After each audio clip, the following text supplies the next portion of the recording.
Watu wengi wamekuwa wakisubiri kauli ya Wema Sepetu ambayo naamini itaweza kuwapa faraja mashabiki wengi wa Wema Sepetu, lakini pia mashabiki wa Mwamba Kwetu Gadingo.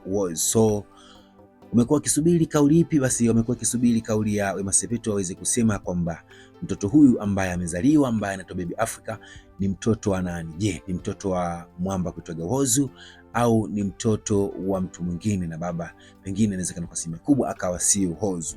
Sasa hiyo ni kauli ambayo watu wengi wanasubiri kwa hamu sana kusikia kutoka kwa Wema Sepetu, kwa sababu yeye ndiye mama mza Chema, lakini pia naamini ya kwamba akitamka neno basi nafikiri kauli yake itakuwa ndio kauli ya mwisho na watu wote wataweza kuamini kutokana na hii issue ya mtoto wa Wema Sepetu.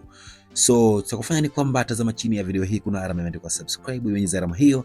Basi naamini ya kwamba ukishabonyeza alama hiyo utakuwa tayari umekwisha kujiunga na familia kubwa ya 7 Swahili. Naamini hakuna update yoyote ambayo utakuwa unapita nayo kupitia channel yetu ya 7 Swahili. Kwa hivyo nakuomba sana uweze kubonyeza alama ya subscribe kupitia video hii, lakini pia uweze kushare video hii na mtu mwingine aweze kuona. Naamini kuna vitu vingi ambavyo unafikiria kuhusiana na issue ya mtoto wa Wema Sepetu, basi njoo kwenye comment section, dondosha maoni yako hapo chini kwenye comment section. Naamini ya kwamba utakometisha kinoma noma, lakini kuna jambo moja kubwa ambalo sisi mashabiki haitaki tujisahau. Jambo gani hilo? Basi ni kuweza kumwombea Wema Sepetu kwa Mungu, kwa sababu kuna mabalaa mengi ambayo mwisho wa siku yanaweza kumkuta kutokana na issue hii ya mtoto wake. Nini ambacho kifanyike? Basi ni sisi tu kuweza kumwombea kwa ukubwa zaidi, kwa sababu kuna mengi ambayo yanazidi kutokea kwa sasa. Ni kwamba mastaa wenzake wanazidi kumsurprise, wanazidi kupeleka zawadi kwa mtoto.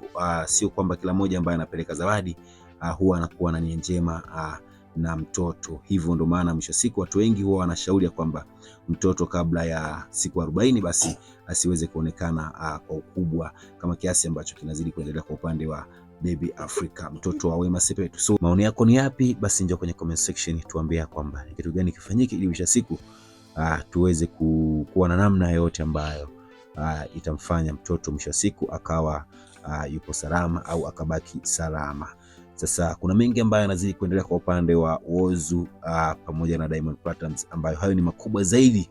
So kila mmoja anakumbuka kwamba Diamond Platnumz aliwahi kuwa kwenye mahusiano na mwanadada kuitwaga Wema Sepetu, na kwa sasa ambaye tayari amekuwa ni mama. Sasa kwa kipindi cha muda mrefu ambacho ameweza kuwa katika mahusiano na Diamond Platnumz hakuwahi kupata mtoto.